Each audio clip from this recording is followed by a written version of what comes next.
Słuchaj, kto to jest ten facet, bo ja zapomniałem. Szczuka. Co to jest? Sekretarz wojewódzkiego PPR-u.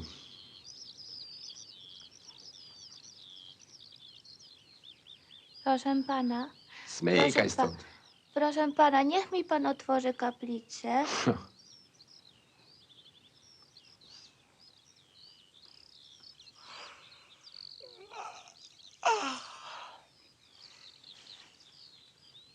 Widzisz, zamknięte.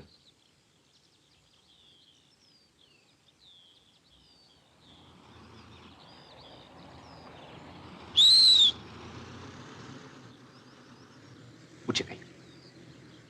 Maciek, Co jest? jadą. Maciek! W porządku, czekałem na większe rzeczy. Prędzej! Mrówki, cholera!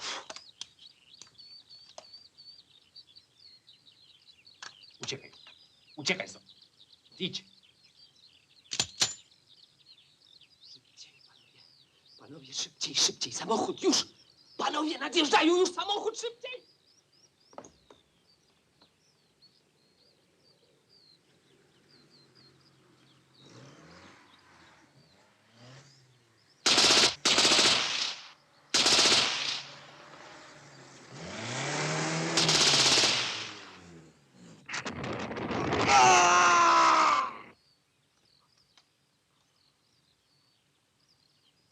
Bierz dokumenty. Dokumenty! Nie ma dokumentów!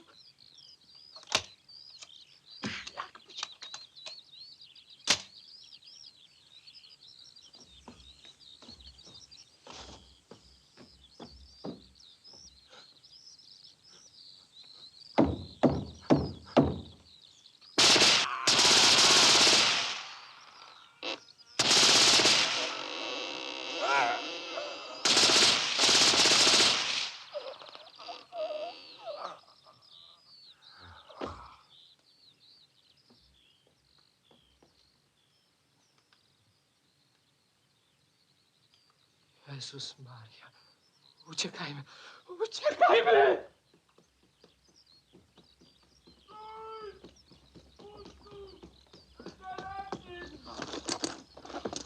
Lecisz!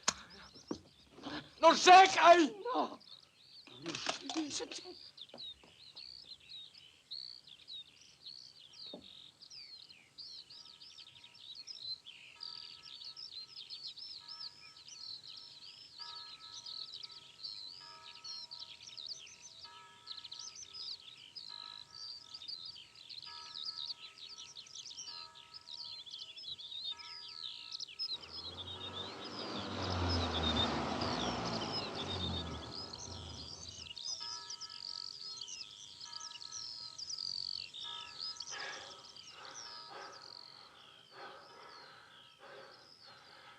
Co się stało?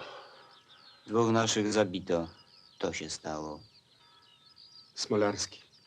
Z cementorni, członek Rady Zakładowej. A ten? Też z cementorni, Gawlik. Młody chłopak. Nie miał więcej jak 20 lat. Przed tygodniem wrócił z Niemiec, z robót. Wrócił po śmierci. O, stamtąd granie strzelali. Ej, szybciej! Zdaje mi się, że to my. We dwóch mieliśmy tu leżeć zamiast nich. Myślicie? Jasne. Ale to nieważne.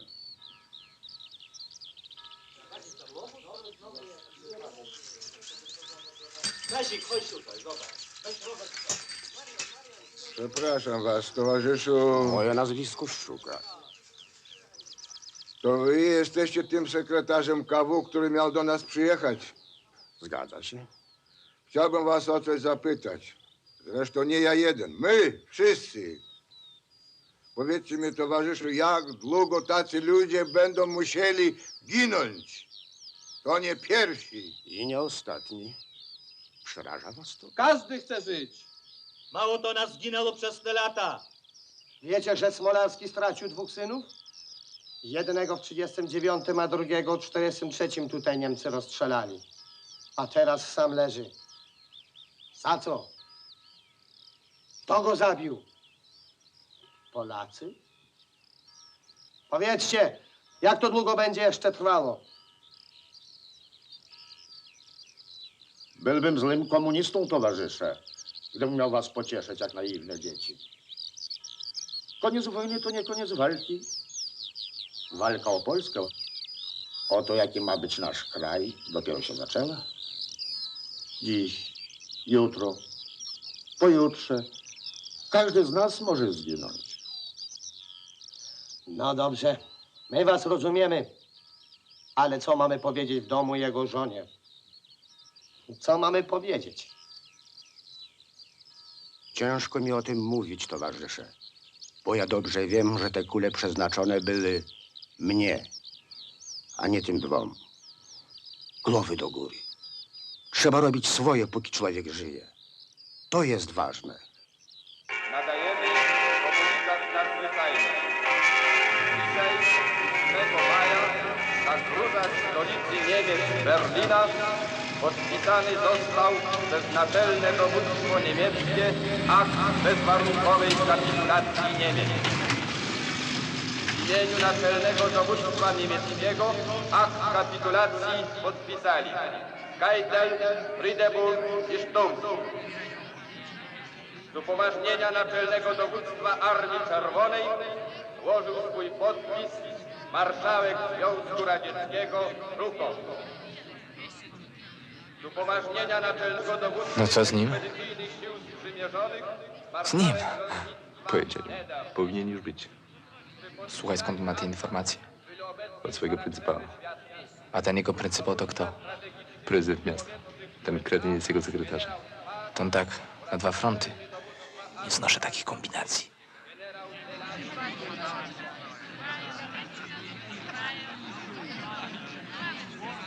Słuchaj, on jest pewny? Co jest pewne? Patrz, zupełnie niezłe czołgi.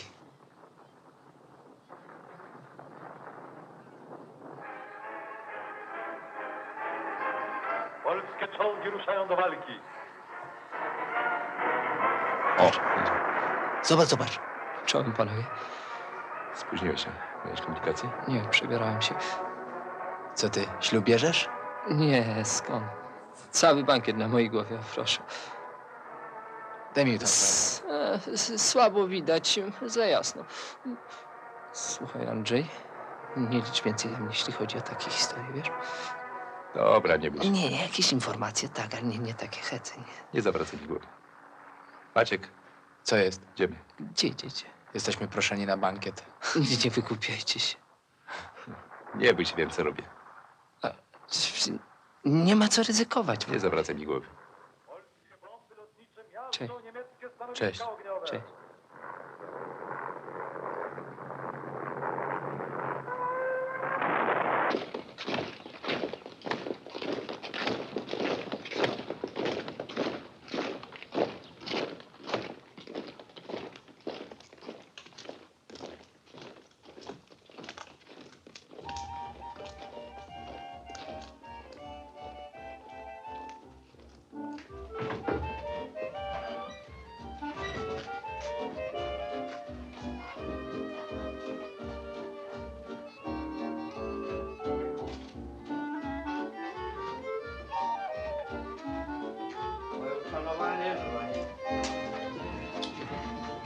A kogo widzę? Moje uszanowanie. Jakież bogi pana tutaj sprowadzają? Obowiązki, panie Kotowicz, obowiązki. Rozumiem, bankiet, tak? Szuka pan dyrektora Slumki, no tak? właśnie. No, tam go pan znajdzie na pewno pan go. A, arcydzieło. Ja to panu mówię.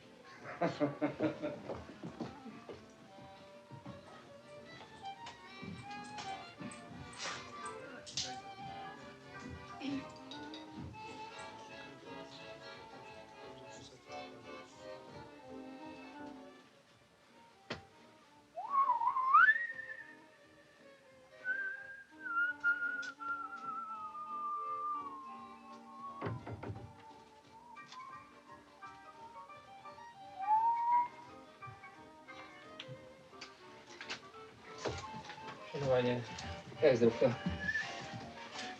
Mam nadzieję, że pan prezydent będzie zadowolony. Panie Słomka, panu prezydentowi szczególnie zależy na dzisiejszym bankiecie. Rozumiem. Koniec wojny. Chwila rzeczywiście niezwykła. Przejście do toalety. Absolutnie niekrępujące. Co słychać, pani Jurgieluszka? Dziękuję, panie dyrektorze. Spokojnie.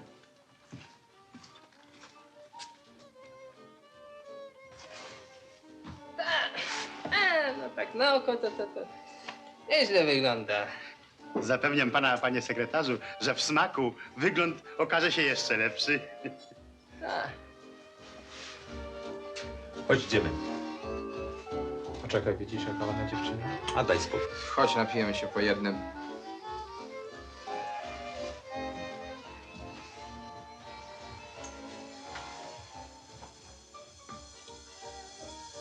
Dobry wieczór. Da nam pani coś do picia? Starowin czy Jarzębiak? Co? Mogą być dwie małe czyste. O.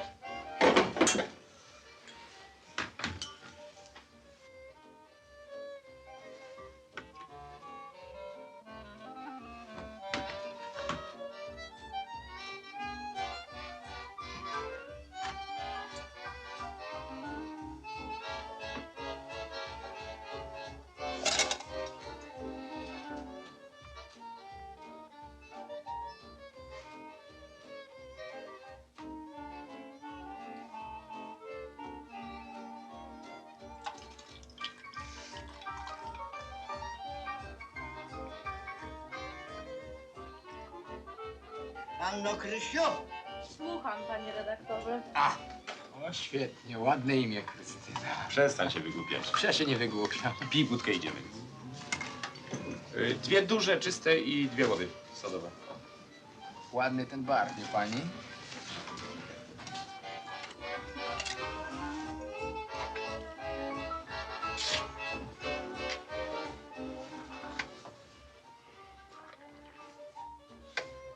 Do której to otwarte?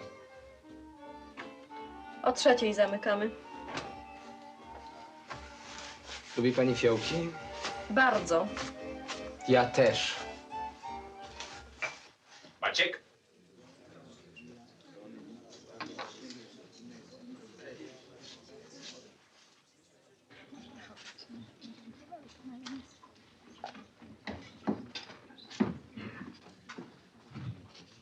Widziałeś? Co? Prawie jak warszawianka, aż nie chce się wracać. To zostań. No, łatwo ci powiedzieć zostań. O ile wiem, nikt na ciebie nie czeka. No właśnie dlatego, że nikt nie czeka, nie trzeba zostawać. Nie rozumiem. Ja też.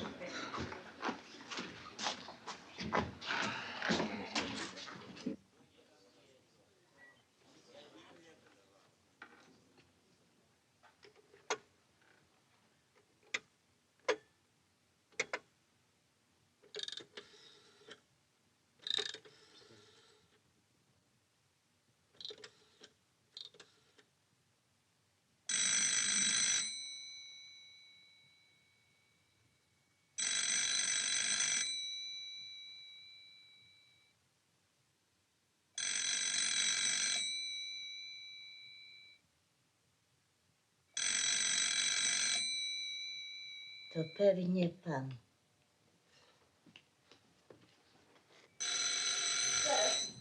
Już, dobrze, dobrze.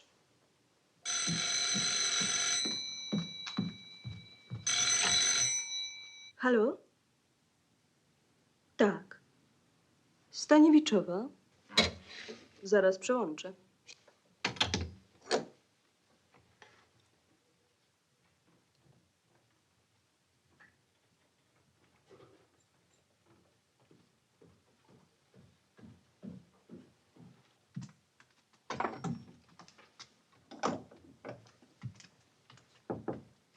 Panie majorze? Tak? Telefon?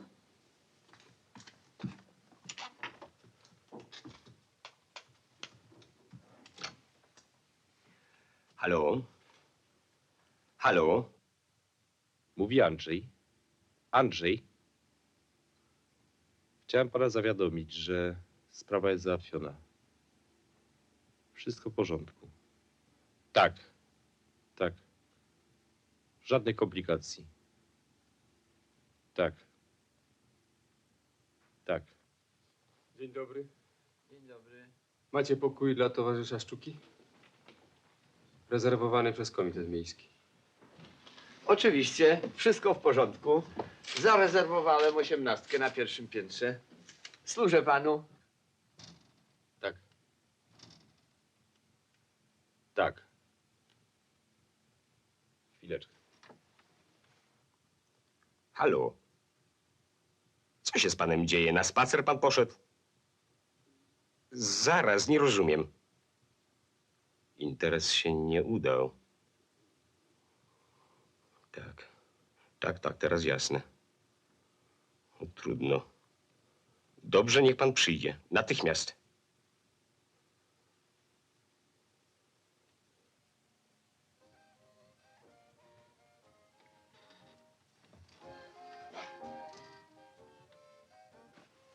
Dziękuję. Macie jakieś papierosy? Amerykańskie, węgierskie? Mogą być amerykańskie. Służę panu. Dziękuję. Dziękuję. Czekaj na mnie, parze. W porządku, czekałem na większe rzeczy. Zna pan Staniewiczów?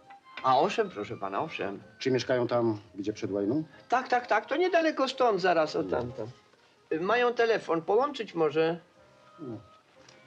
Proszę bardzo.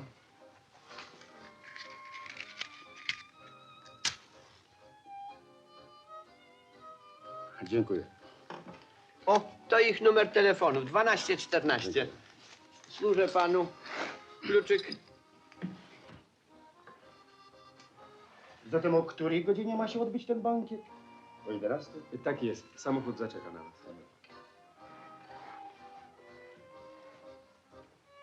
Pan sobie życzy? Tymczasem papierosy. Pan pozwoli jedno paczkę. Amerykańskie, węgierskie? Nie wie pan, węgierskie są mocniejsze. Służę panu. O, dziękuję bardzo. Proszę bardzo. Zaraz dam reszty. Nie, dziękuję, to drobiazg. Dziękuję. Proszę. Zapali pan? Nie, dziękuję. Nie, wie pan, dla mnie za mocne. Kaszel, panie, wiek. Jaki wiek? Ile panu leci? No, 60. 50 bym panu nie dał. A, pan jest bardzo miły. Pan sam. O, na razie. Blondynka? Powiedzmy. A wie pan, z tymi podwójnymi numerami to zawsze kłopot słowo daje. Proszę, nie szkodzi, może być pojedynczy. Im ciaśniej, tym lepiej. A pan może z Warszawy? Jak to pan myślał? Bo ja też z Warszawy. W hotelu Savoy pracowałem. Na Nowym Świecie, tak? Tak. Do 25 lat brakowało tylko 2 miesiące. Kawał czasu, co? Powstanie pan przeszedł. Tak, naturalnie. W Śródmieściu do ostatniego dnia. A pan? Wie pan, ja rozmaicie. Na początku na Starówce, potem na Śródmieściu. Wie pan, jak było. Wie pan, bez tej naszej Warszawy to człowiek już nie ten sam. Jak bez ręki. A pan wie, jak teraz kasztany kwitną w alejach i w parku jazdowskim? Kwitną, mówi pan, kwitną. A wie pan, chciałem panu dać na 3. piętrze taki pokój, ale to pluskwy, panie. Ej, masz pan 17 na pierwszym. Dziękuję. Należy się panu. My, warszawiacy, musimy się trzymać, nie? Rzeczy pan ma jakie? No widzi pan to. Niewiele jakoś. Ale nie, no bywało mniej. Tak. Proszę. Aha, co tam? Dowodzik. Karta, dobrze. Chełmicki Maciej. Tak jest, zgadza się. Tak, urodzony w Warszawie w 21. 1921, tak. Zawód robotnik? Że pan niemiecka lipa, zawód student. Dziękuję.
Dlaczego ryczysz?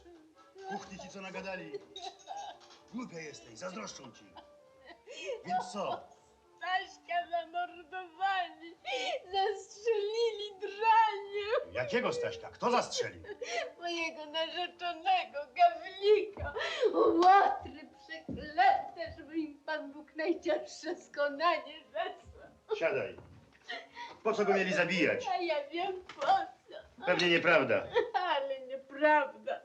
Dopiero co Jeziorek przyszedł. Co, ten posterunkowy? Chudki Lobus chciał. Pewnie wszystko pomylił. Ale pomylił.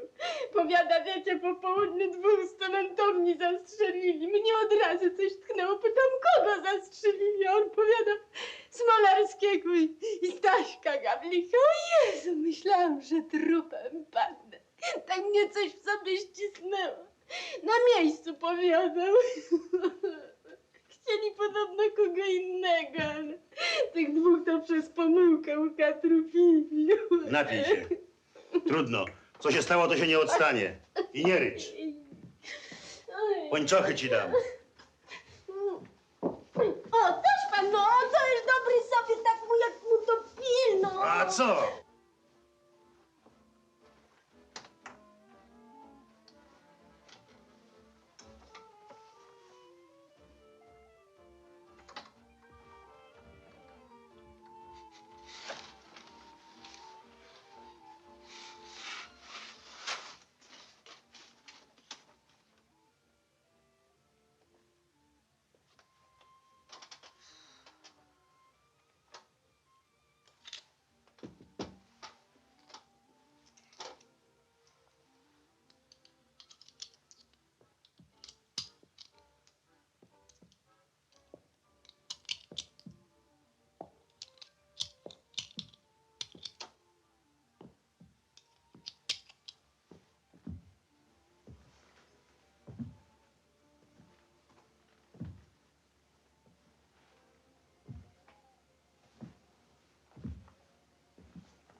Jednak zginęli niepotrzebnie niewinni ludzie.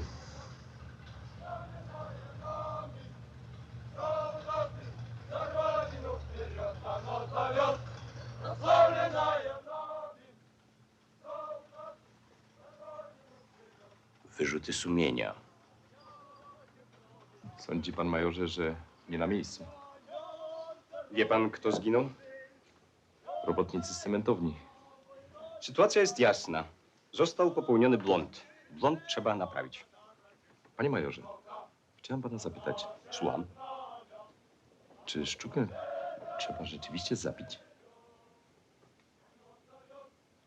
Panie poruczniku, jest pan zbyt doświadczonym żołnierzem, aby nie zdawać sobie sprawy z tego, że jako pański przełożony mam prawo przejść do porządku dziennego nad podobnym pytaniem.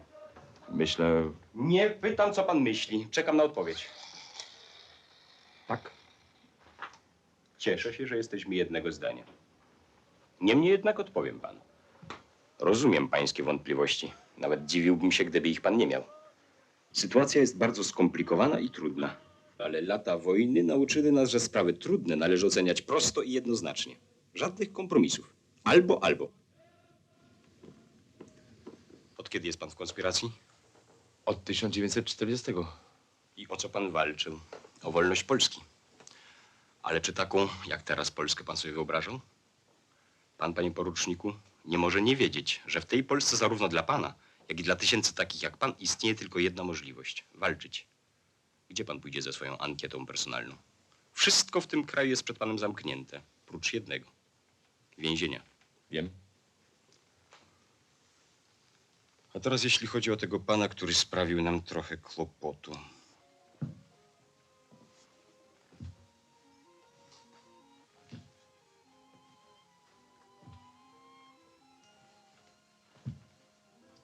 Kto to jest Szczuka? Inteligent, inżynier, komunista, doskonały organizator. Człowiek, który wie, czego chce. Po długoletniej nieobecności w kraju powrócił z Rosji.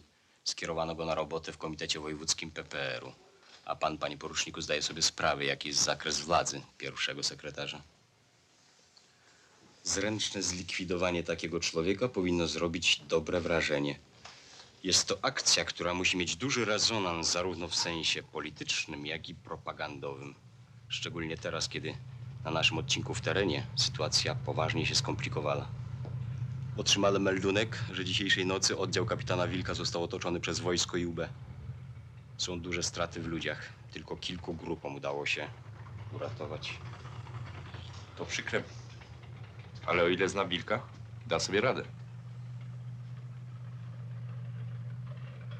Niestety kapitan zginął.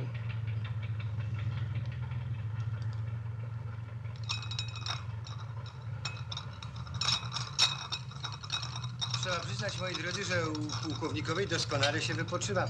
Zapomina się o całej brzydocie tam. Bardzo się cieszę, panie hrabio. O, bardzo przepraszam. Wolałbym bez tytułu. Może pan będzie łaskaw. Dziękuję bardzo. Proszę.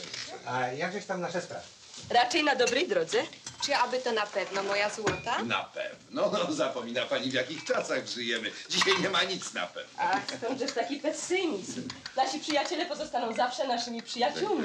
Zatem w pani piękne ręce składamy nasz los. Raczej w ręce mojego męża. Ułoży wszystkich swoich sił, żeby nas jak najprędzej stąd wyrwać za granicę. No to w takim razie proponuję, zrobiło się trochę późno, żeby wypić zdrowie pułkownika kieliszkiem koniaku w Monopolu. O, świetnie. Przyszedł pan Szczuka. Kto? Jak powiedział? Pan Szczuka. Przepraszam, będę musiała zostawić państwa na parę minut samych.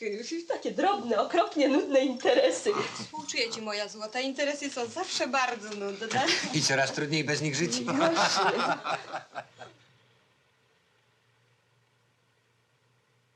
Uderzenie mocarstw zachodnich będzie błyskawiczne. Też tak sądzę. Zobaczysz, Różo, że najdalej za rok będziemy gościć panią Katarzynę i pułkownika z powrotem w Władywodzu. A propos, wczoraj przed dniem roku. Nasz ogrodnik przyjechał zatem nasz mroczek, pobłogosławiony różnicą. A mi powiada, ale teraz ja mu na to jaki hrabio, nie wiem, Jak się masz, Katarzyno? Poznajesz mnie chyba. Słucham cię. Wiesz, że zaledwie przed miesiącem wróciłem do kraju. Wiem. Otrzymałam list. Wysłałem 3. Nic nowego nie miałam ci do zakomunikowania. Obecnie tak samo. Posłuchaj, Katarzyno. Pod koniec 41 roku zawiadomili mnie przyjaciele, że Maria nie żyje i że wy wzięliście Marka do siebie. Uważasz, że powinnam go była oddać do przytułku? Napisałem, że nie chcę, żebyście właśnie wy wychowywali mego syna. Podanym znajomych, moich przyjaciół. Otrzymałaś ten list? Nie. Żadnego listu nie otrzymałam. Zresztą mogę cię zapewnić, że gdybym go nawet otrzymała, Marek i tak pozostałby u nas. Zapominasz, zdaje się, że mimo wszystko Maria była moją siostrą. Gdzie on jest? Nie wiem. Napisałam ci, że ostatni raz był w tym mieszkaniu w październiku, zaraz po powstaniu. I od tego czasu nie masz o nim żadnej wiadomości? Nie. I to jest wszystko, co możesz mi powiedzieć o moim synu? Słuchaj, Katarzyno, on ma 17 lat. Wiem. Obecnie 17-letni chłopcy są dojrzałymi mężczyznami. Kim on jest? Na jakiego człowieka go wychowałaś? Mogę cię zapewnić, że na dobrego Polaka. Wyobrażam sobie twój patriotyzm. Nie trudno mi się domyśleć, na jakiego człowieka wychowałaś mego syna. Trudno? Stało się. Ale on ma 17 lat. Zaręczam cię jednak, jeżeli on żyje, to prędzej czy później mój syn będzie moim synem.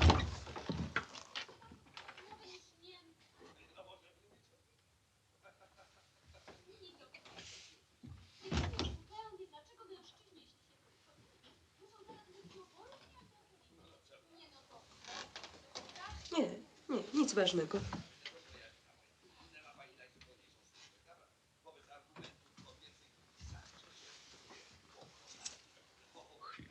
Proszę pana, to mieszkanie nie jest pewne.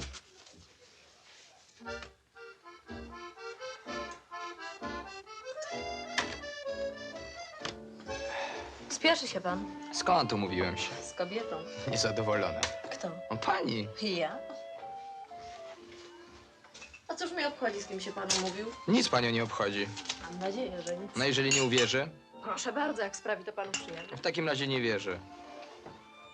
Długo to pani musi siedzieć? Do końca. Koniecznie? Sama przez cały czas? Na razie sama, o 10:00 przychodzi koleżanka. A widzi pani? Nic nie widzę. Jak jest duży ruch, to razem sobie ledwo dajemy radę. Kobieta idzie, z którą się pan umówił. Zgadza się, widzę, że go pani dobrze zapamiętała. No oczywiście, bardzo przystojny chłopak. Tak. Chodź. I co? Chodź, pójdziemy do tamtej sali, tam jest spokojnie. Ale co powiedział? Chodź. Zwariowałeś, tu jest najspokojniej. No i co, nie podoba ci się ten stolik? Przecież samo marzenie. No i co, źle? Pójdzie. Wyjeżdżasz? Coś ty z byka spadł? Miałeś jechać do Warszawy. No co się stało? Florian wszystko odwołał? Przeciwnie. Dobrze, ale za kogo ty mnie masz? Za człowieka, który rzuca spartaczoną robotę?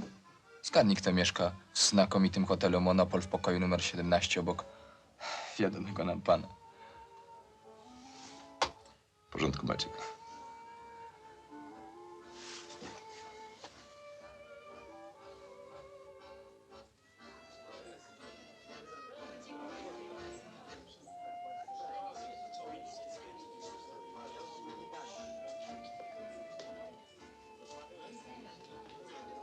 A kto to jest ten idiota, jak Boga kocham? To. No to ten tam.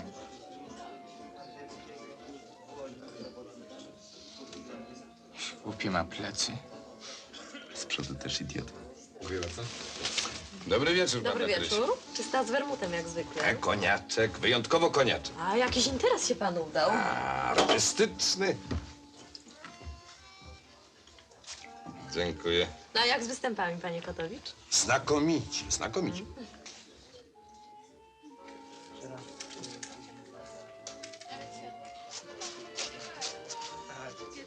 Proszę uprzejmie, panie Krada. Proszę bardzo.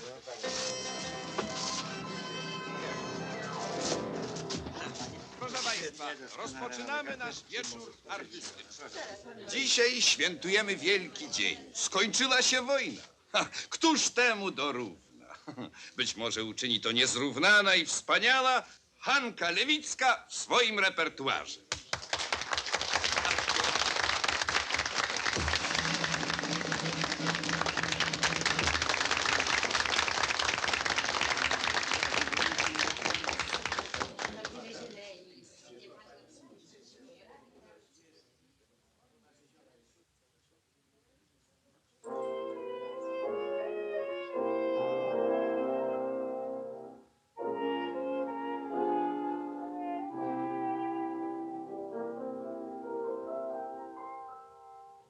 Czy widzisz te gruzy na szczycie?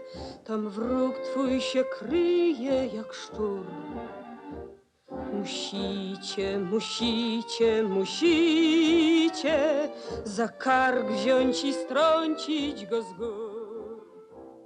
I poszli szaleni zażarci, i poszli zabijać i mścić.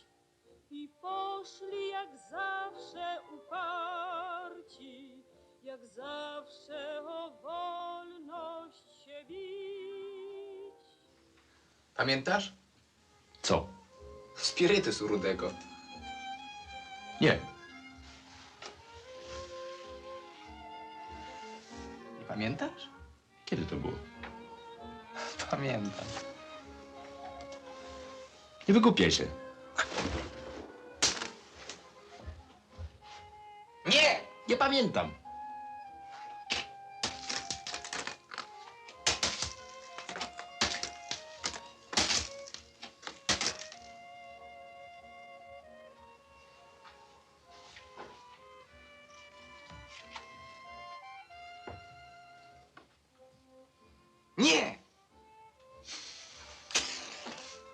Haneczka.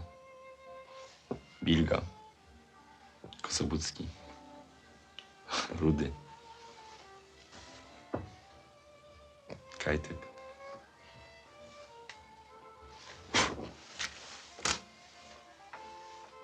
My żyjemy.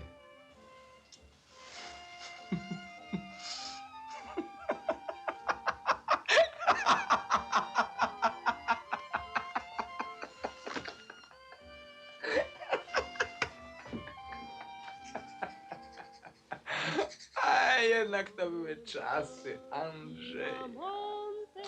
Myślisz? Oj, jak się żyło i w jakiej kompanii. Było kiedy tylu fajnych chłopców i dziewcząt, co? Co z tego? Wszyscy prawie zginęli. To inna sprawa, ale życie było fajne. Myśmy byli inni. Młodsi. Nie tylko. Wiedzieliśmy, czego chcemy. Powiedz. Wiedzieliśmy, czego od nas chcą. Odkryłeś. Jasne. A czegoż oni mogli innego chcieć? Żebyśmy ginęli, teraz chcą to samo. W porządku? Stać nas na to. Nie zgrywaj się. Ginąć to żadna sztuka. Zależy jak. Tylko to potrafimy. Mało? Beznadziejnie mało. Przesadzasz. Przesadzasz, Andrzej. Przecież nie trzeba tego wszystkiego tak brać na serio. Po prostu trzeba się przepchać przez tą całą hecę. Nie dać się nabrać. Nie nudzić się. Czego więcej? Może.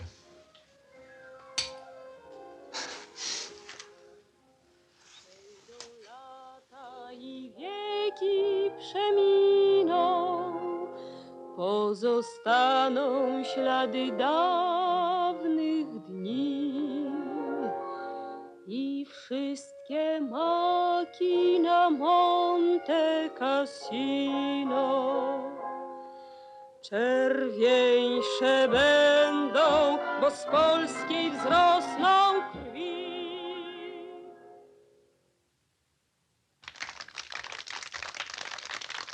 Słuchaj, Maciek. Muszę z tobą poważnie porozmawiać.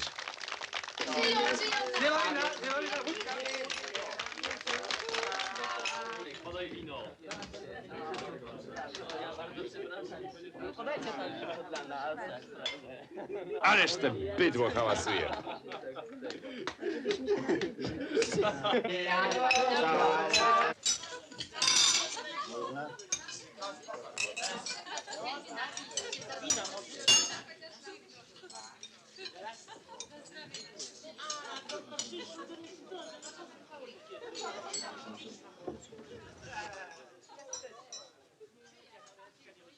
Jak sobie dasz radę, Maciek?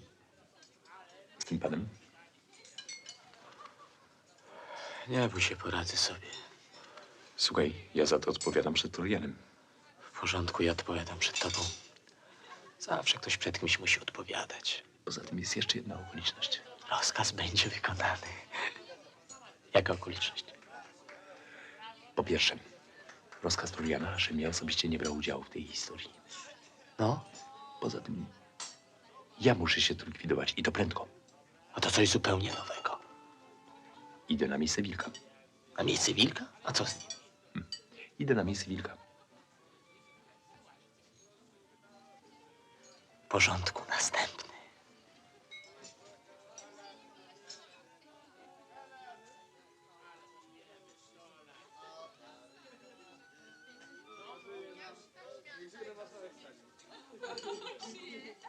Słuchaj, Andrzej, powiedziałeś mi niedawno, że nikt na mnie nie czeka. To jasne, że nikt.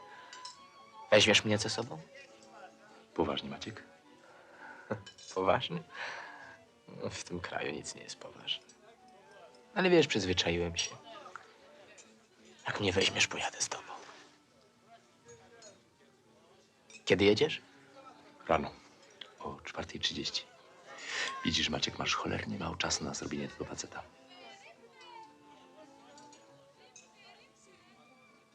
Mało czasu.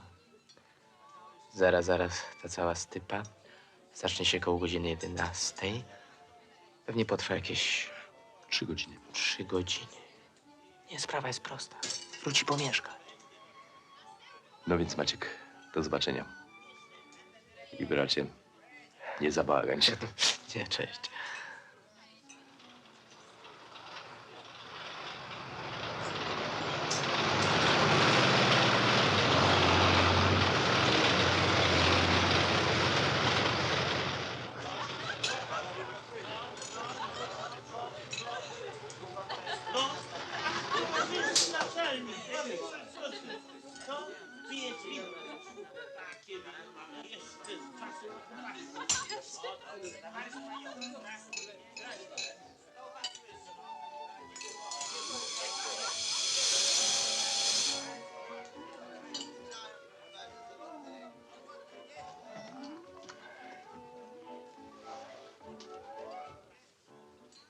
Został pan sam. Niestety.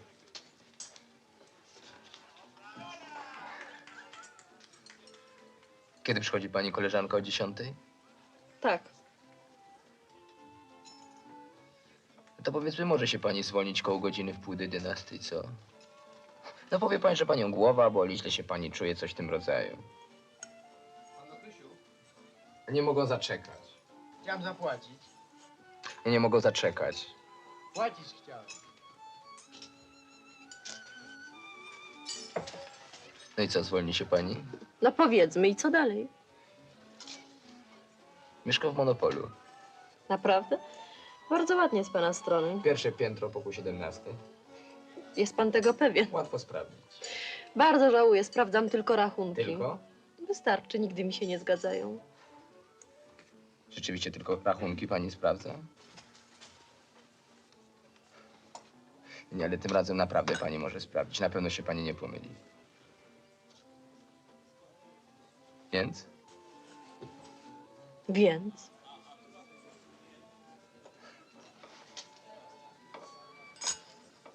Słowo daje, coraz ładniej pachną te fiołki.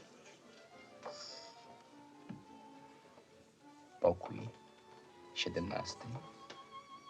Pierwsze piętro. 10:30. Przysięgam, że będę czekał. Dziękuję.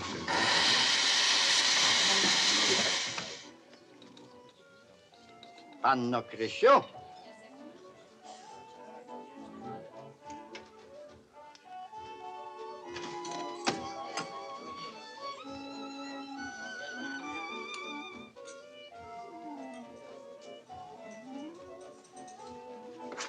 Panie redaktorze. Słucham? Rachunek. Aj, chwileczkę, panno Krysiu. Panno Krysiu. O, zaraz. O, kogo ja widzę?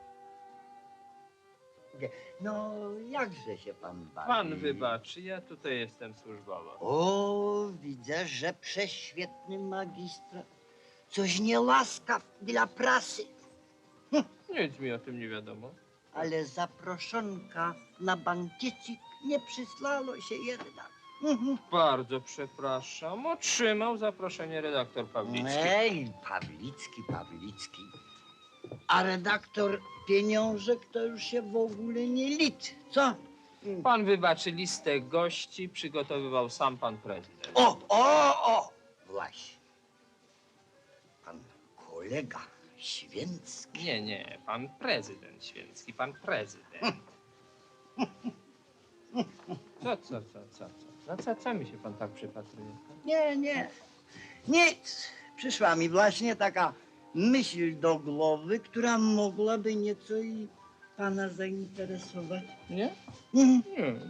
No, Ale co za myśl? ja wiem, taki drobny problemik. Jeżeli mój kolega Święcki, Panie redaktorze.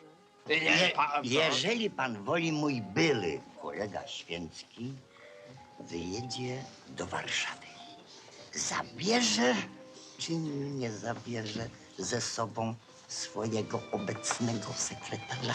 Co? Wie pan coś, co? Pieniążek. Ha! Wszystko wie. Panno Krysiu, 2 ułany. No. 2 ułany. A, no to napijemy się, co? Chociaż jestem służbowo. Nie, pan prezydent. Ale no to Ale świetnie. nie. Zdrowie ministra należy pić służbowo. A co? To prawda? Mhm. Krysinia, Jaki resort, co? zdrowie. Nieźle. Mhm. Cholera, wolałbym Ministerstwo Spraw Zagranicznych. On by też wolał.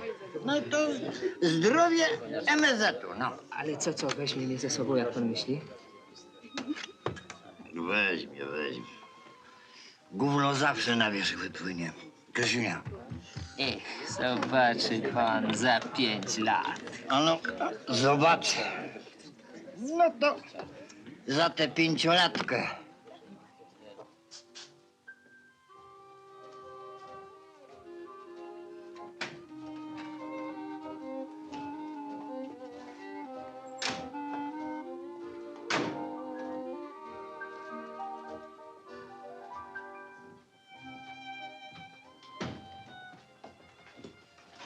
Jak się pan ma, panie Slomka? Ja się zawsze mam dobrze, panie prezydencie. Patrzcie, panowie. Wreszcie obywatel, który nie narzeka. Proszę mnie wybaczyć, panie prezydencie. Pana redaktora to ja znam, ale ten drugi pan... Pan Kalicki. Właśnie, nie znam niestety stanowiska. Ach, o to panu chodzi. No jeśli pan taką wagę przywiązuje do tytulowania, to mnie od dzisiaj może pan tytulować... Jak, panie prezydencie? Niestety ministrem, drogi panie Slomka. Niechże pan uważa, panie Slomka. Panowie? Świetnie. Brawo, panie Slomka. A gdzież jest pan Drewnowski? Był tu pan Drewnowski? Tak jest, panie prezydencie. Przepraszam, panie ministrze. Pan Drewnowski osobiście wszystkiego dopatrzył i mogę powiedzieć, pochwalił. Gdzież on się podział? Powinien tu być? Chcesz zakąska? Nie? No to nie. No to powiedz ty mnie, czego ty właściwie chcesz? Wszystkiego. Kupę forsy. Nie, będziesz miał. Pewnie. Dosyć się nabidowałem. Proszę pani, jeszcze 2. A!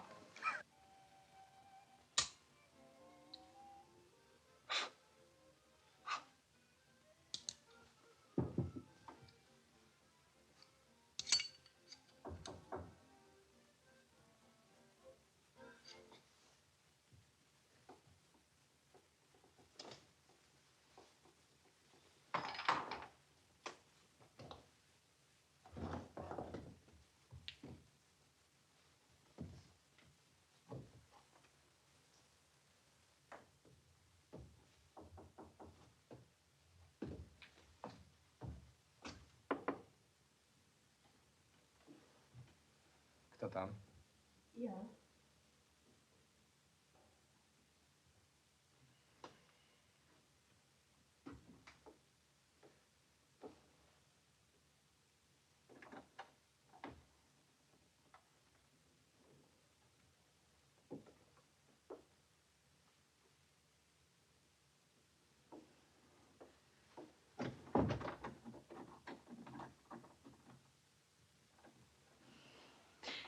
Był pan pewien, że przyjdę? Tak. A wie pan, dlaczego przyszłam? To proste. Nie mogłabym się w panu zakochać. Halo? Co? Nie chcesz się zakochać? W panu? W ogóle. Raczej nie. Zasady? Po co sobie komplikować życie? Już samo się komplikuje. To po co dodawać nowe?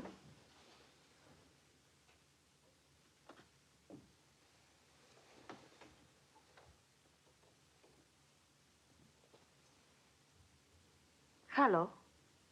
Co?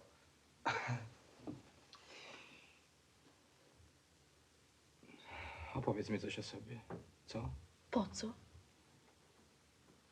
Zresztą mogę. Mieszkałam na wsi, tam rodzice mieli majątek. Przed wojną. Tak, w Poznańskim. No a potem? Potem do Warszawy przenieśliśmy się. My? Matka i ja. Ojca zaraz na początku aresztowali Niemcy. Zginął? Tak, w Dachau. Cóż jeszcze, no. To chyba wszystko. Matka żyje? Nie. Zginęła w powstaniu.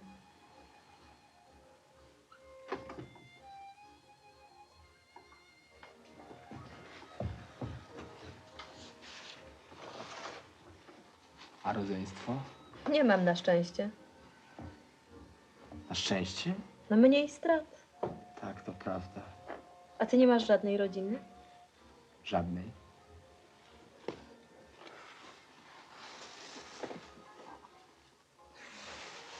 Zostaniesz tu długo? Nie wiem, no na razie chyba tak. Co dalej? Nie myślę, co dalej.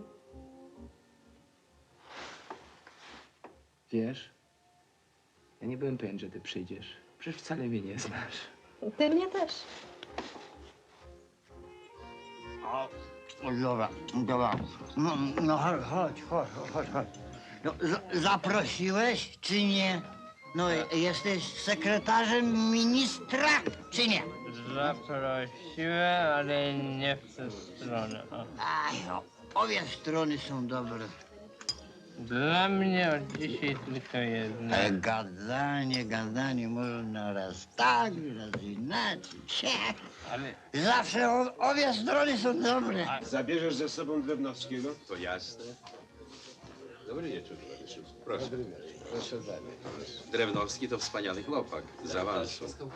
Zrobię z niego ludzi. Dobry wieczór. Proszę. Prosimy. a ja będę dyrektorem? Będzie. Będziesz dyrektor. Będę Będziesz. dyrektorem. Chodź, będziesz dyrektor. Będę dyrektorem. Będziesz Będę dyrektor.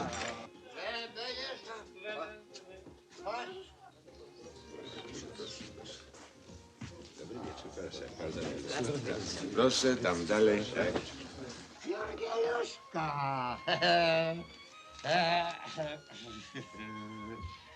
O, pani Jurgieluszka. Wojska nam wybuchła. Chodź.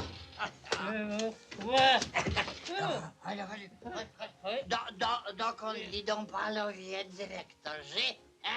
Na bankiet idą.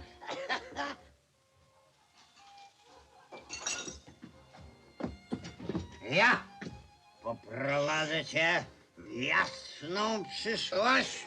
A? A!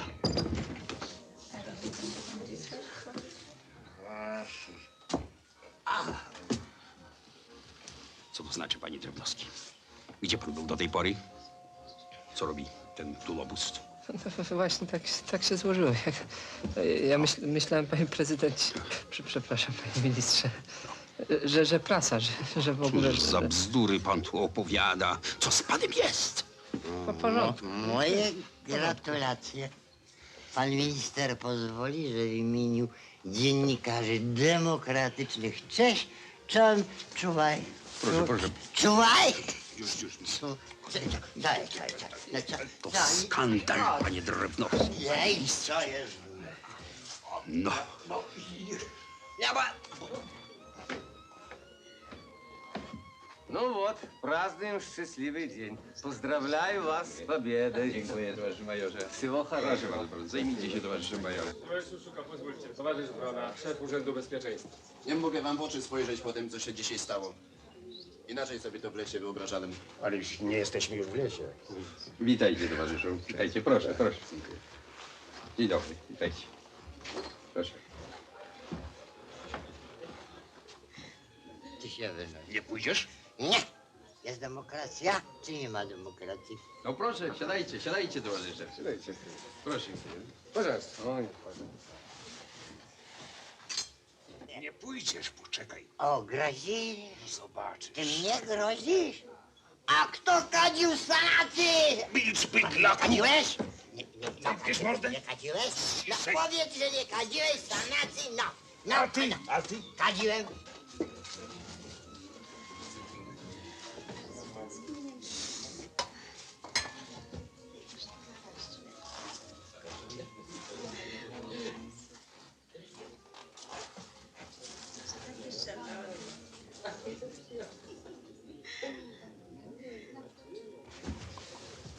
Polska nam wybuchła. Panie dyrektorze. Będziesz dyrektorem. Ciągle nas jest za mało. Musimy przeciągać do siebie, zjednywać. Ale kogo? Jak to kogo? Naród. A, już żeście sobie popili, redaktorze. Pewnie, że popił. A ty sobie też popijesz. Cicho, cicho. No już, no już. Cio. Nie lubię takich szop. To dobre dla burżujów. Nie lubisz? Nie. Zobaczysz, że jeszcze polubisz. Polubisz.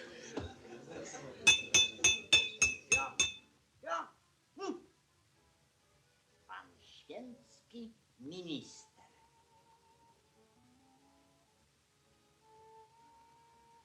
Szanowni towarzysze i obywatele. Dzień dzisiejszy, 8 maja 1945 roku, jest wielkim osiągnięciem odrodzonej Polski. Droga, na którą wkraczamy dzięki historycznemu zwycięstwu. No jak tam, pani Jagiełska? Mowy idą. O, sam minister przemawia. Żegnał już kto? Skąd za wcześnie?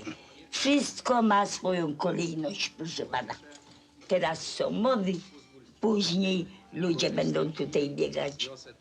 Nieźle se pani dzisiaj zarobi. Ja też tak myślę.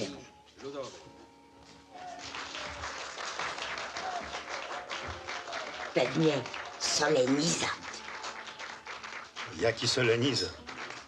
Nie ma żadnego solenizanta. To jubilat. Co też pani wygaduje? O polskie chodzi.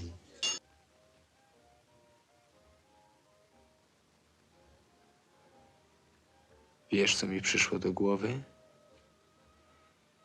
Znamy się zaledwie parę godzin, a mnie się wydaje, jakbyśmy się już znali bardzo dawno. Powiedz, Co? jaki ty właściwie jesteś? Co to znaczy jaki? Inny teraz jak przedtem. To źle. Mój Boże, chyba bez znaczenia. Zupełnie bez znaczenia.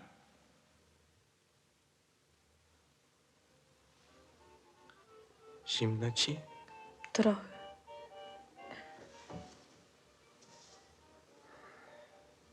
Teraz dobrze? W każdym razie lepiej.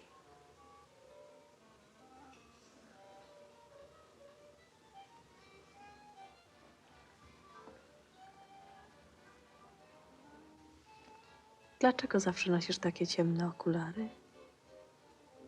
Pamiątka nieodwzajemnionej miłości do ojczyzny. Nic to drobiazg, wiesz. Po prostu w czasie powstania za długo spacerowałam po kanałach. Wiesz?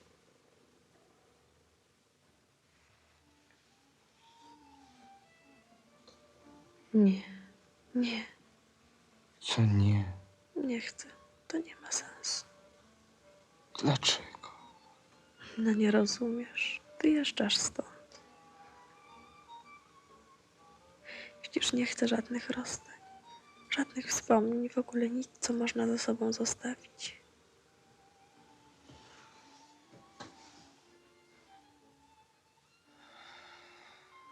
Nawet wspomnień przyjemnych. Jeżeli mają być tylko wspomnieniami, widzisz, ty masz swoje życie, ja mam swoje. Przypadkiem spotkaliśmy się. Jest przyjemnie. Czego nam więcej trzeba? Co się stało? Nie, nic, nic. Zdaje się, że nasz sąsiad wrócił. Strasznie wszystko słychać. Strasznie. Obejmij mnie.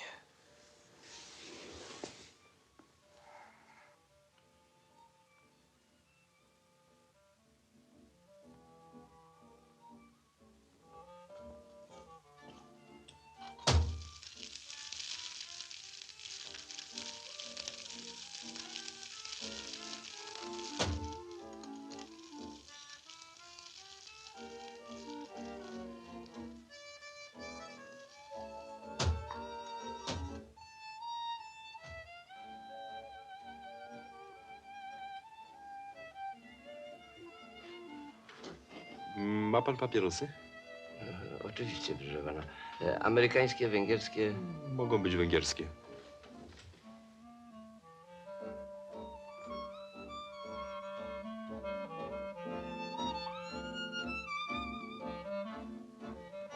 Służę panu. Dziękuję. Dziękuję.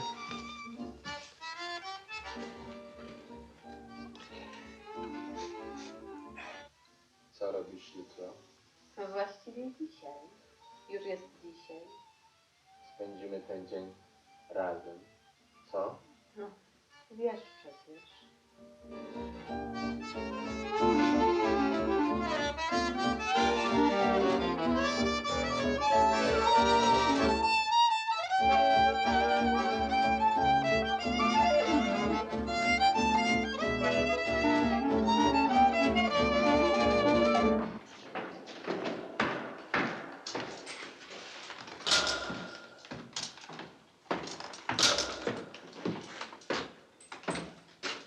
Gdzie was wzięto?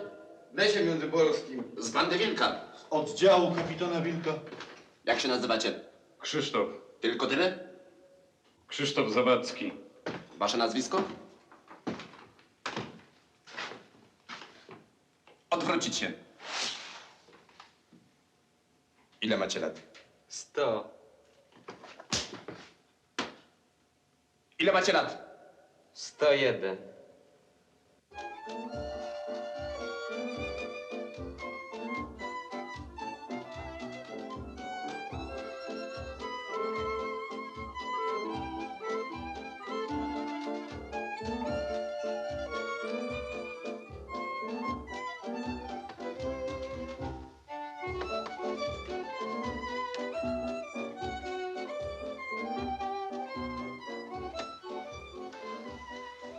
Musisz już iść. Powinnam. Lili mnie zabije. A.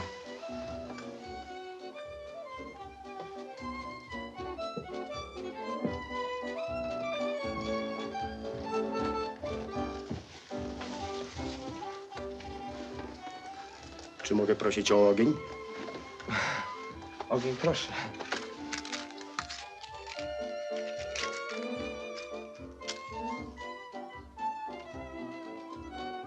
Dziękuję.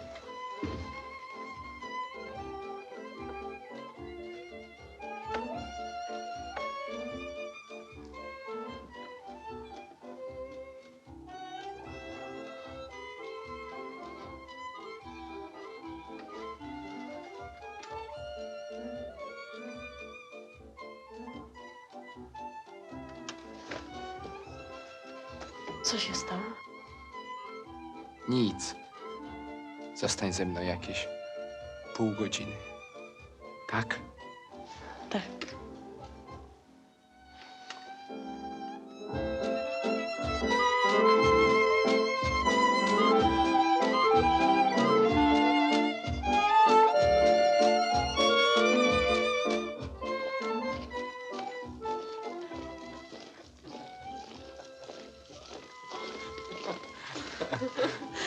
Zaczyna padać. Masz. Chodź.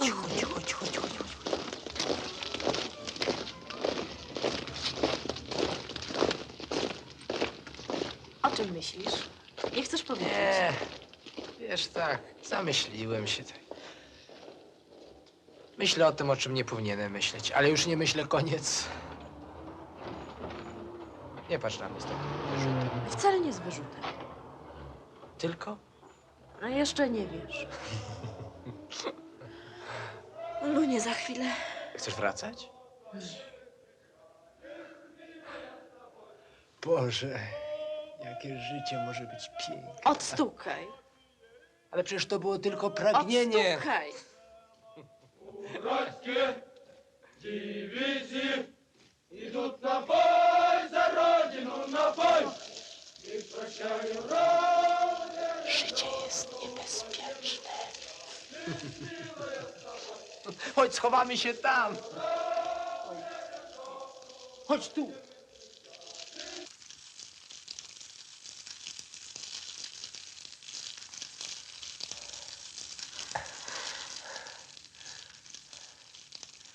Co, nie zimno ci?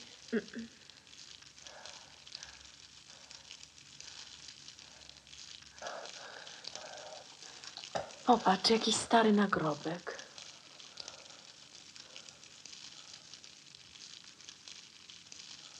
O, i napis.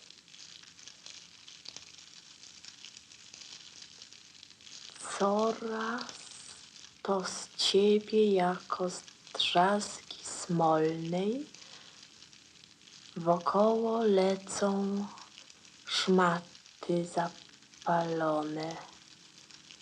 Gorejąc nie wiesz, czy stawasz się wolny, czy to, co twoje, ma być zatracone. Czy popiół tylko zostanie i zamęt, czy idzie w przepaść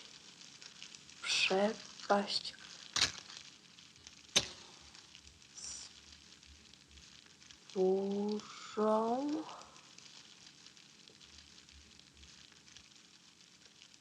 Coś strasznie niewyraźnie. Nic nie widać.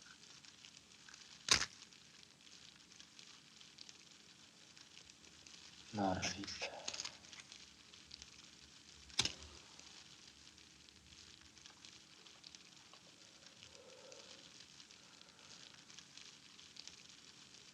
Czy na dnie popiołu zostanie gwiaździsty diament wiekuistego zwycięstwa zaranie?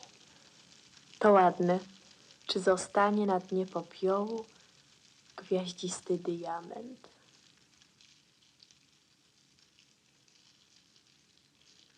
A czym my jesteśmy? Ty? Na pewno diamentem. Słuchaj. Muszę ci coś powiedzieć. Nic smutnego? Nie. Co? Nie. Nie, zresztą nie wiem.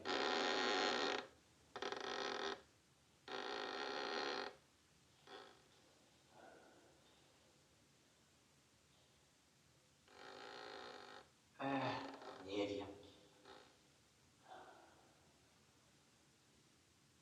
Wiesz? Chciałbym zmienić pewne rzeczy. Inaczej urządzić życie. No wiesz, no trudno mi o wszystkim mówić. Nie musisz, domyślam się. Naprawdę. Czy to tak trudno?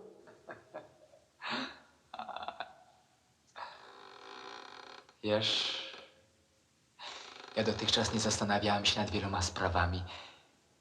Życie się jakoś samo układało. Chodziło, aby przeżyć. Rozumiesz? Tak. Chciałbym żyć zwyczajnie, uczyć się. No mam zrobioną maturę, może mógłbym się dostać na Politechnikę. A ty? Widzisz, miałeś nie mówić smutnych rzeczy.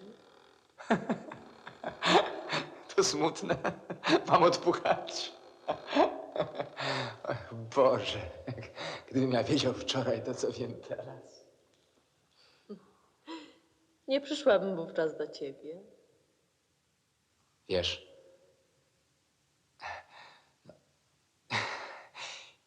ja dotychczas nie wiedziałam, co to jest miłość. Naprawdę. Obcy Gdzie? Nie martw się, reperowałem większe rzeczy.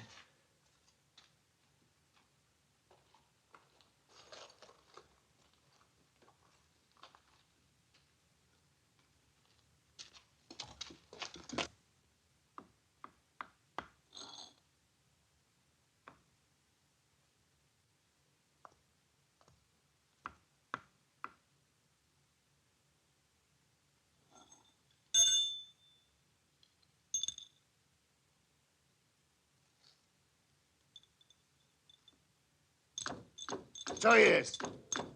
W cyrku pan jesteś? Co pan tutaj wyprawia?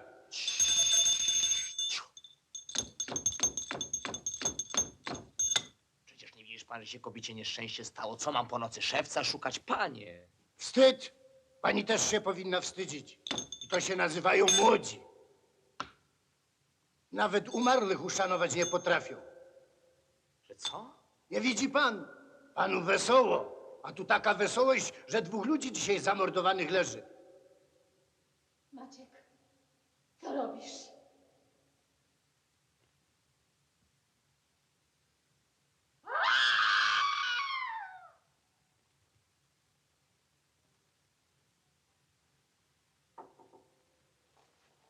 Proszę.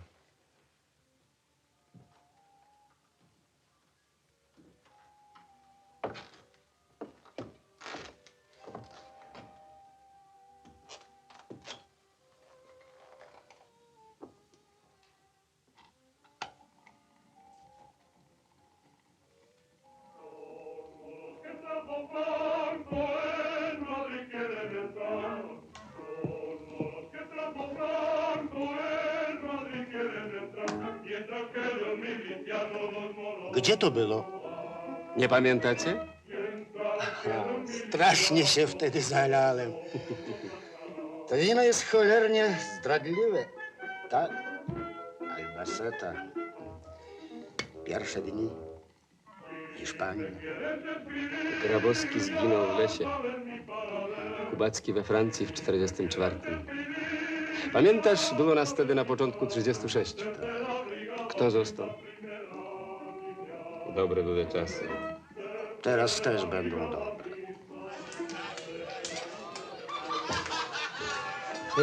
Gubię się w tym wszystkim. Ja bym z nimi szybko zrobił porządek. Ta banda tam na dole to jeszcze nie cała Polska. Wiem, ale nie jest mi od tego wcale lżej.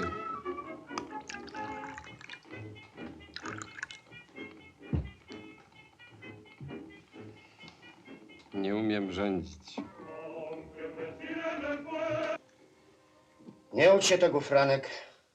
Mówię ci, nie ucz się tego. Ile jest w tym kraju cierpienia, łez i krzywdy. Każdy to nosi jakiś garb.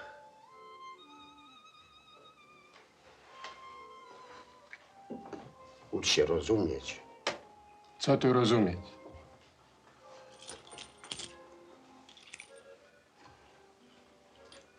Niemieckie. Znaleźliście ich? Nie, ale ich znajdziemy. Tu są też angielskie.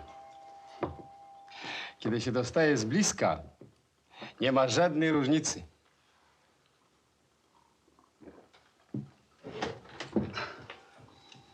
Pójdziemy pospać. Od jutra weźmiemy się za to wszystko. Do roboty.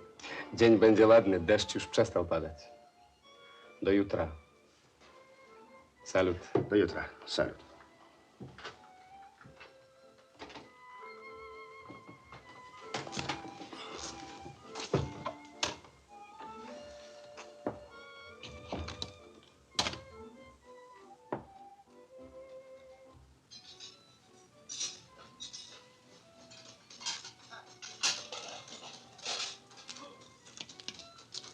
Kiedy wyjeżdżasz? Chyba jutro. Ale może mógłbym to jeszcze wszystko zmienić. Co wszystko? Różne rzeczy. Mógłbyś? Może.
Co, kwiaty sobie kupujesz? Słuchaj, ja chciałem z tobą na serio porozmawiać. Zdaje się, że rozmawialiśmy już na serio.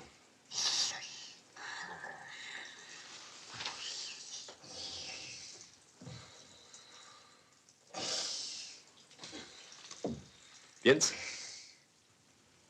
Wiesz, że ja nie jestem tchórzem. I co z tego? Zrozum, Andrzej, ja już nie mogę dłużej zabijać, ukrywać się. Ja chcę żyć, po prostu żyć, no nic więcej, musisz mnie zrozumieć. No. Nic nie muszę. Ty mi to mówisz jako żołnierz, czy jako przyjaciel? Nie rozumiem. Raczej nie chcę zrozumieć. Bo jeżeli chodzi o mnie, to na ten temat mogę z tobą mówić tylko jako twój przełożony. Sam chciałeś. Wziąłeś to na siebie, więc? Ale przecież jesteś jedynym przyjacielem. Zostaw tę czułość. Zakochałeś się? Twoja sprawa. Ale jeśli swojej sprawie chcesz podporządkować naszą sprawę, ty wiesz, jak to się nazywa. Andrzej, ja nigdy nie byłem dezerterem. A teraz kim chcesz być? Sam chciałeś. Wziąłeś to na siebie. Ale czy ty nie rozumiesz, że się można zmienić? Przecież nie uciekam. Ale chcesz uciec. I chcesz, żebym ci powiedział, to świetnie, zakochałeś się. Rób, co ci się podoba. Ile razy byliśmy razem w akcji? A gdybyś się wtedy zakochał, też byś do mnie przyszedł? A na starówce też byś tak zrobił? Ale to było co innego. Nie, mój drogi. Zapominasz. Byłeś i jesteś jednym z nas. A to się chyba liczy. Jest straszny dla nas burzy czas. Silną przecież mamy dłoń. Weselny bracia się weselny. Choć bite żagle.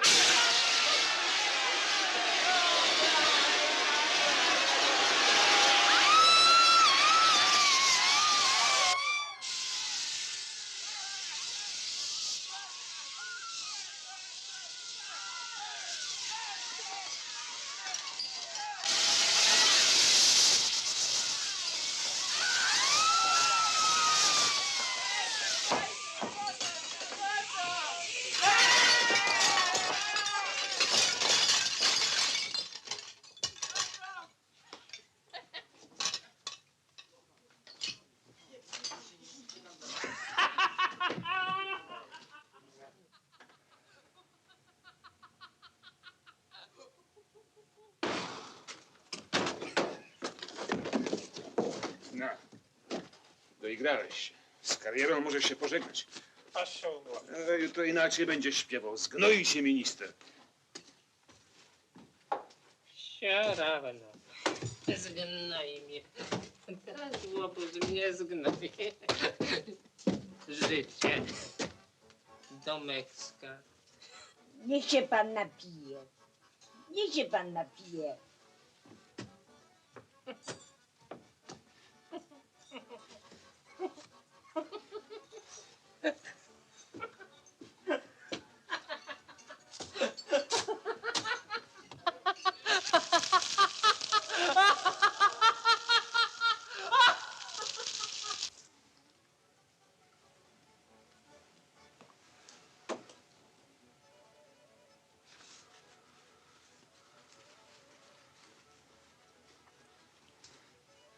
Nie. Zrobię to sam. Na wariata? Nie bój się, zależy mi na życiu. Czekam na ciebie. Rano. Pamiętaj, 4:30. Nie. Cóż, nasze drogi się rozchodzą. Wątpię, czy się kiedyś zejdziemy. Tylko jednemu z nas może być przyznana słuszność. Cześć. Cześć. Andrzej! Powiedz, czy ty wierzysz w to wszystko? Ja? To bez znaczenia.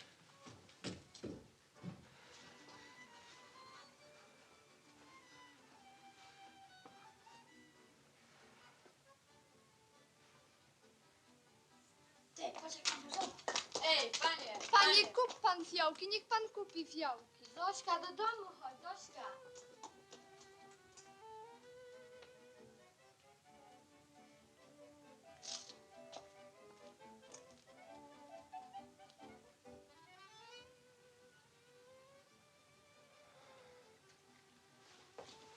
No jeżeli spokojnie, to wszystko w porządku.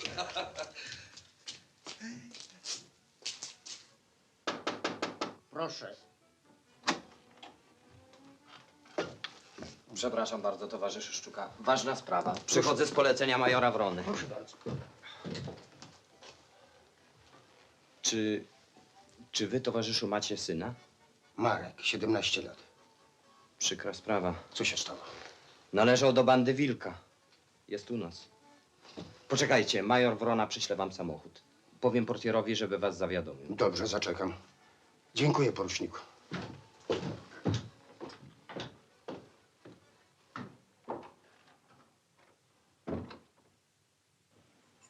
Znasz nazwisko Wilka?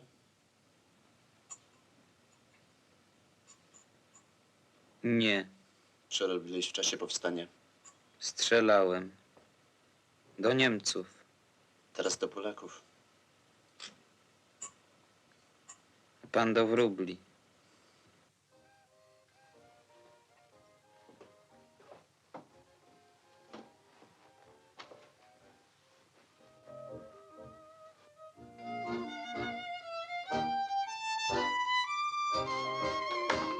Portier, Słucham. za chwilę będzie tu nasz samochód. Jak przyjadą, poprosicie towarzysza Szczukę. A Szczuk, aha, z 18. Dobrze, dobrze, dobrze.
No i doczekaliśmy się pod naszą Warszawę.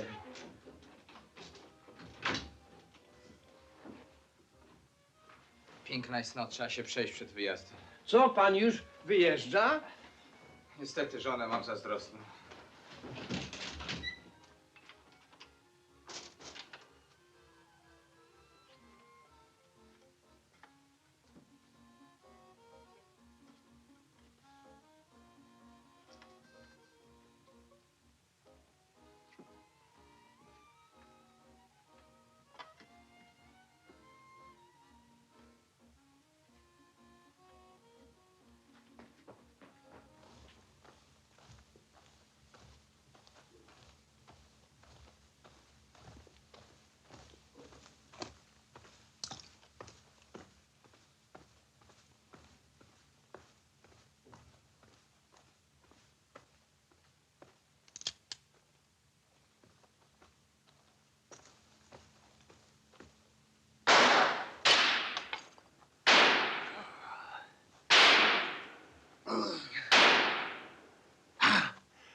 Chwileczkę, panowie. Muzyka, ja chcę tańczyć!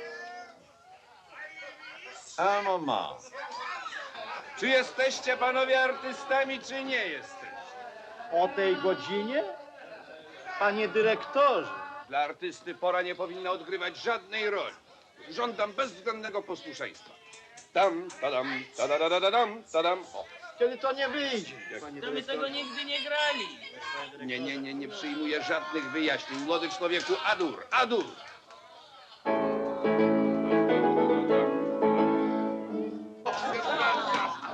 Panie i panowie, ostatni taniec. Adur, adur.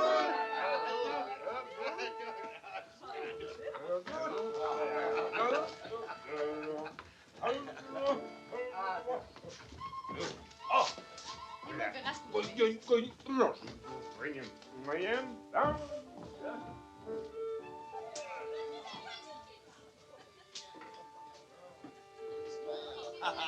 Wspaniale, nadzwyczajnie. Jestem szczęśliwy, dziękuję. Słyszeliście panowie? Macie wśród siebie wielkiego artystę. Brawo, brawo. Co się stało? Nic. Muszę wyjechać. Zaraz? O 4:30 mam pociąg. Nie mogłeś tego wszystkiego zmienić. Nie. A więc ani słowa więcej, żadnych dalszych wyjaśnień, żadnych. Nic już nie mów. Idź. Chwila jest historyczna, a mowa historyczna. Wspaniale panowie, wspaniale, tylko śmiało. Wspaniale, znakomicie. A teraz wielkie odkrycie, grand découvert. Powitanie dnia. Genialny pomysł. Panie i panowie, prowadzimy poloneza. Voilà. Panowie. Polonez parami. Gigantyczny korowód, narodowa feria. Ogłaszam jednomyślną zgodę.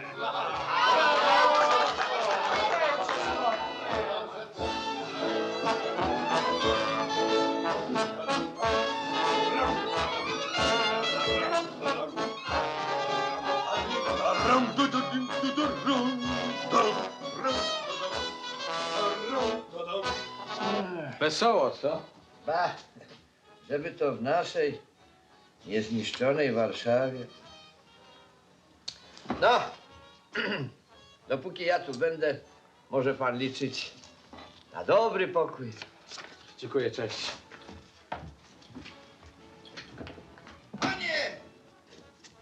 Panie! A niech pan pozdrowi Aleję Ujazdowską.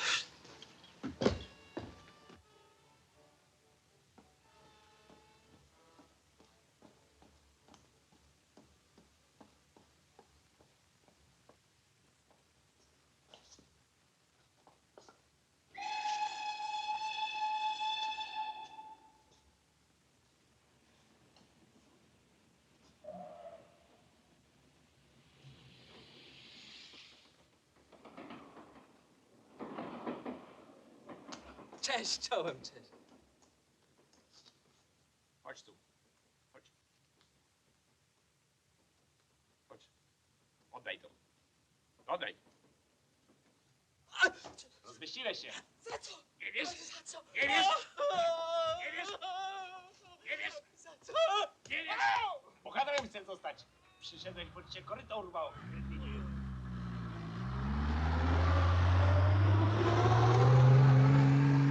Za co? Co?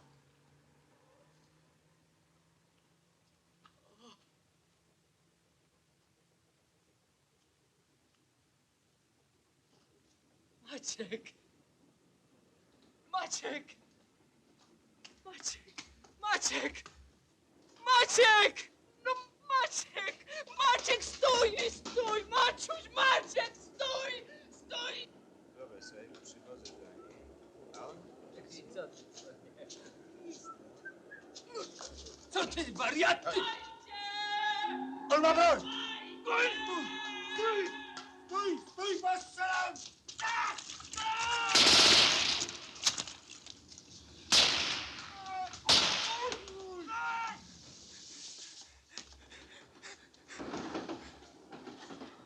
Uważaj, ona broń!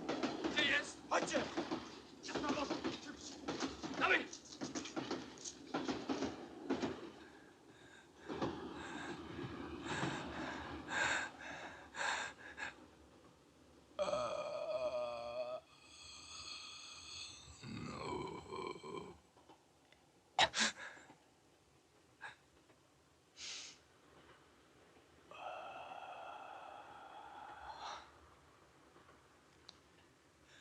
Daleko nie uciekł. Ale widziałem!